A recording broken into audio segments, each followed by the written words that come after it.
小如鼠的黄玉为何胆敢三番五次招惹王林？林妖城，你扰我在先，昨日又犯，再度招惹我，如今又装不识。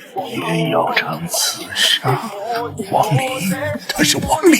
他明明握着一手能改写命运的王牌，却偏偏打出了一副最烂的牌局。究其原因，我觉得作者其实是为我们描绘了一幅极其生动且真实的人性画卷。一个懦夫的胆量从来不是源于内心，而是源于他手中的武器。黄玉最大的底气是什么？是他手下那10个问鼎期的仙卫。他本人或许连一场像样的斗法都不敢经历，但他手里却握着一个问鼎修士军团。这种力量与心性的极端不匹配，就像一个从未握过方向盘的人突然坐进了一辆横冲直撞的坦克。他感受到的不是恐惧，而是前所未有的足以碾压一切的虚假安全感。所以当他第一次派遣仙卫小队去古妖城捉拿王林时，在他自己的逻辑里，这不是冒险，而是十拿九稳的围猎。他躲在幕后，遥控着足以毁灭一方的力量。这种感觉让他暂时忘记了自己骨子里的懦弱，误以为自己已是棋盘上的执棋者。如果仅仅是结怨，以黄玉的性格，在第一次失手后，他很可能就偃旗息鼓了。但他对王林穷追不舍，还有一个更深层次的原因——贪婪。在他的那枚仙人玉简里，王林这种天赋绝佳、心性坚韧的修士，是炼制高品质仙位的极品材料。在黄玉眼中，王林已经不是一个人，而是一个行走的能让他实力再次飞跃的稀有宝箱。巨大的利益诱惑足以让一个赌徒押上全部身家。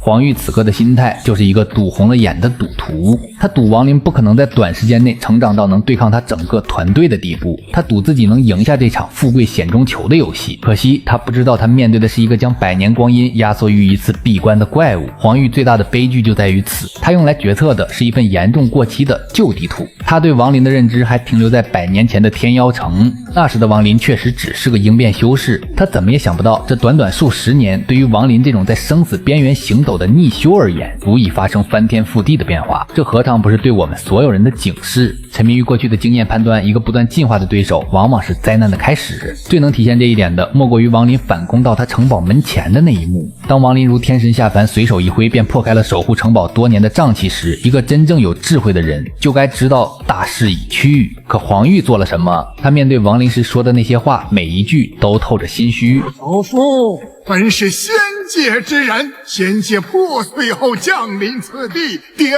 化众生。王林，你若退去，尚可安身。我执意狂妄，先发炼制。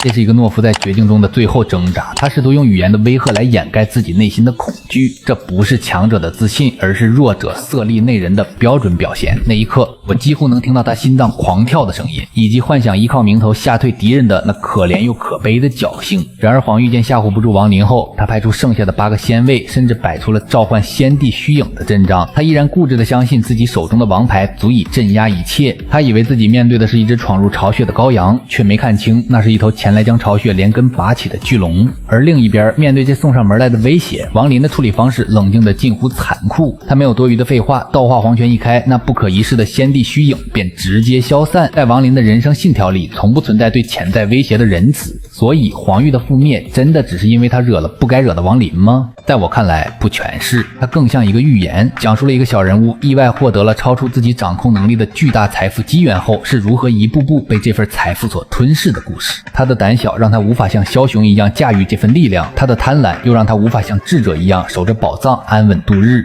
最终，那份让他一度以为能掌控一切的仙人遗宝，反而成了敲响他丧钟的催命符。这不仅仅是黄玉的悲剧，或许我们每个人心里都住着一个黄玉，在面对突如其来的诱惑与力量时，能否守住本心，不被欲望吞噬？也让我们不禁自问，若得仙位，我们又会成为怎样的自己？